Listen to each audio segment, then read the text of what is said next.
Breaking news this evening.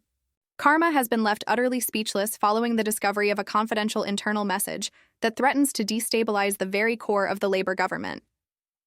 I'm David Richardson with this exclusive report that Downing Street would prefer remained unseen. What I'm about to reveal exposes the startling reality behind closed doors. The Prime Minister's office is in total disarray as we speak. Just moments ago, sources inside Number 10 confirmed that an emergency meeting has been convened. Senior Labour officials are frantically trying to contain what many are calling the most serious political crisis since the election. This is not speculation or hearsay. We have the documents. We have the testimony, and what they disclose paints a troubling picture of a government teetering on the edge of collapse. Let's go back to Tuesday morning, precisely 7:23 a.m. That's when Rachel Williams, Starmer's chief communications officer, sent what she believed to be a private WhatsApp message to a closed group of senior advisors. The message contained detailed instructions to reshape the economic narrative ahead of next month's budget announcement. But here's where it takes a dramatic turn. The message was not only sent to the intended recipients, it was mistakenly forwarded to a much larger group, including junior staffers and at least 2 journalists from prominent publications. Our source, who works directly within the Cabinet Office and has requested anonymity, provided us with screenshots of the exchange. They said, "When I saw the message, I couldn't believe what I was reading. It was a clear admission that they have been misleading the public about the state of the economy for months." The source added that panic set in immediately once officials realized the message had been circulated beyond the inner circle. But there's more to this story, and it only gets more concerning. The leaked message specifically referred to what is being called Operation Reset, an apparent strategy to justify major policy reversals on 5 key manifesto promises that helped Labour win power. These include the pledge to invest $22 billion in green energy, the commitment to build 300,000 new homes each year, and most strikingly, their promise not to raise taxes for working families. According to Professor Jonathan Hargreaves of the London School of Economics, who examined the content for us, this appears to be a deliberate attempt to lay the groundwork for significant policy U-turns. What is particularly troubling is the cynical tone, suggesting these promises were never intended to be fulfilled in the first place. Professor Hargreaves, who has studied political communication for over 3 decades, described it as one of the most brazen examples of political deception he has encountered. The fallout has been swift and severe. 3 senior advisors have already cleared their desks, according to our sources within Westminster. Phones have been ringing relentlessly as party officials scrambled to get ahead of the story. We have learned that an emergency strategy meeting began at 4:15 p.m. today in Downing Street, with Starmer reportedly looking pale when shown the full extent of the leak. Cabinet ministers are distancing themselves from the scandal. Just 47 minutes ago, we received confirmation that both the Chancellor and Home Secretary have cancelled their planned appearances tomorrow. Their offices cited urgent government business, a clear signal that crisis management mode has been activated across Whitehall. But it gets worse. The leaked message does not just expose potential policy reversals, it also reveals a staggering level of contempt for voters, particularly in the red wall constituencies that were pivotal to Labour's election victory. The message referred to concerns from these voters as background noise that could be managed through targeted messaging rather than genuine policy delivery. Former MP Richard Trelawney, who represented one such constituency for over 2 decades, was shown the content and told us, "This confirms what many of us have long suspected." The current Labour leadership sees traditional working-class voters merely as a means to power, not as people they actually intend to serve. Trelawney added that this revelation would be devastating to party morale in the north of England, where support for Labour has already been slipping, according to recent polls. Our investigations team has uncovered that this is not an isolated incident. We have obtained data showing that since taking office, Starmer's government has quietly shelved or substantially watered down 73% of their key manifesto pledges.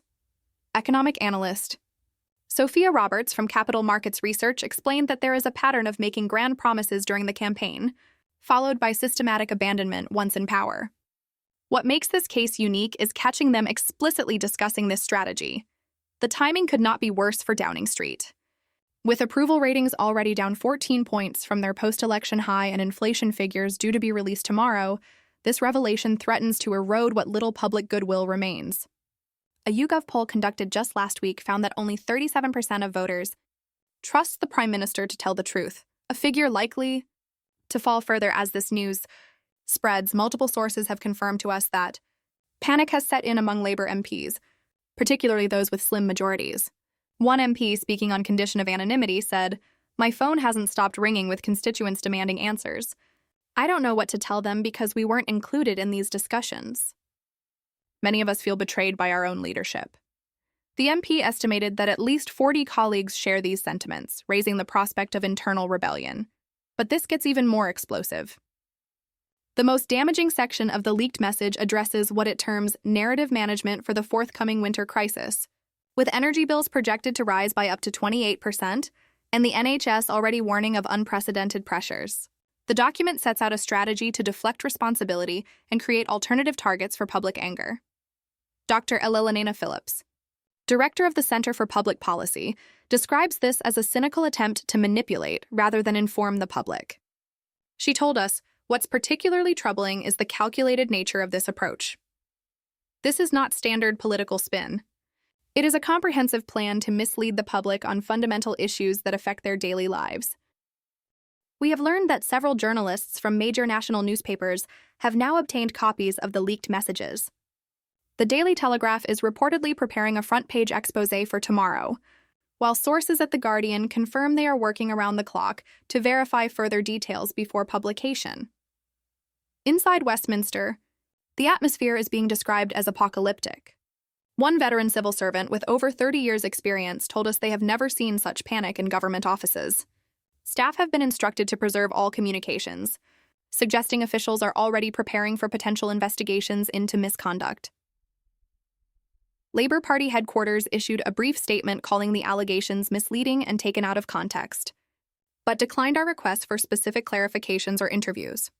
This muted response has only fueled speculation that the situation is indeed as serious as our sources indicate. Conservative opposition leader James Hartley responded swiftly, stating, "This confirms what we have been saying since the election. Labour's promises were never worth the paper they were written on." Hartley added that the British public deserves better than this calculated deception, calling for an emergency debate in Parliament and suggesting that an independent inquiry may be necessary. The scandal has now spread beyond Westminster. We have confirmed that regional Labour offices in Manchester, Birmingham, and Newcastle have convened emergency meetings with local councillors to prepare for the public fallout. One council leader in the Northeast told us, "This is going to make our job impossible. We're the ones who have to face the public daily, not the advisors in their Whitehall offices." But here is the most disturbing element. The leaked message explicitly discusses using what it calls created crises to distract from policy failures. This points to a deliberate strategy of manufacturing controversies to divert public attention, a tactic that Professor Hargreaves describes as fundamentally at odds with the principles of democratic governance. The reaction has been swift and severe.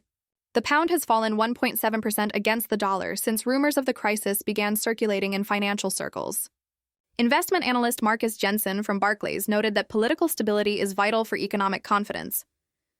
He added that revelations of this kind create significant uncertainty about government policy direction, which markets strongly dislike.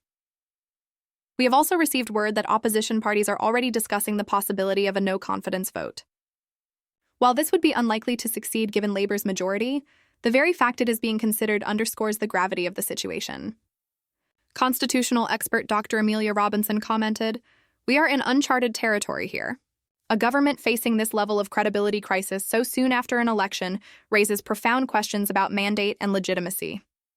Social media is already alight with reactions. The hashtag #LabourLies is trending #1 nationwide, with over 87,000 tweets in the past hour alone. Public figures across the political spectrum are demanding answers, with even traditional Labour supporters expressing shock and dismay at these revelations. Just 28 minutes ago, we received confirmation that several backbench Labour MPs are drafting a letter to the Prime Minister calling for full transparency and accountability.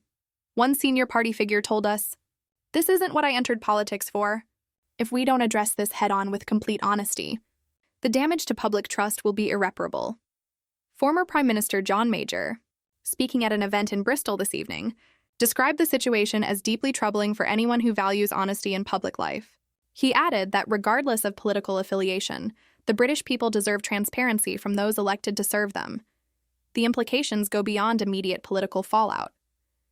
Dr. Phillips warns that revelations of this kind further erode an already fragile public trust in democratic institutions, noting that her research shows trust in government has declined by 23% over the past decade. This type of incident accelerates that dangerous trend, she added. As the crisis continues to unfold, we will bring you updates throughout the evening. What is clear is that Keir Starmer faces the fight of his political life to survive this scandal. With Parliament set to resume tomorrow and opposition parties sensing an opportunity, the coming days will determine whether his government can weather this storm or whether we are witnessing the beginning of its collapse. For now, the question on everyone's lips is straightforward.